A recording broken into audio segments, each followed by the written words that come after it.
ગણપત વિશ્વવિદ્યાલય ખાતે director general of shipping શ્યામ જગન્નાથજીની ઉપસ્થિતિમાં 17મો પદવીદાન સમારોહ યોજાઈ ગયો।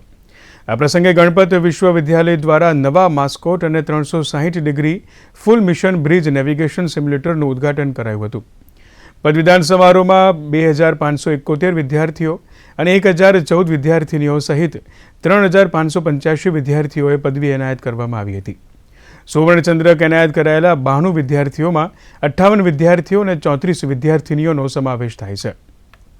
યુનિવર્સિટીમાં અમે 360 degree virtual reality education four maritime first one in India opening કર્યું।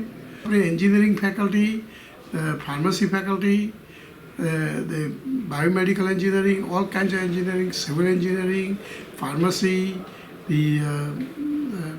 the all sciences, maritime industries, બધી જ ફેકલ્ટીને ડિગ્રી આપવામાં આવી છે અને આ સૌથી highest number of degree Ganpat university એનાયત કરેલી છે।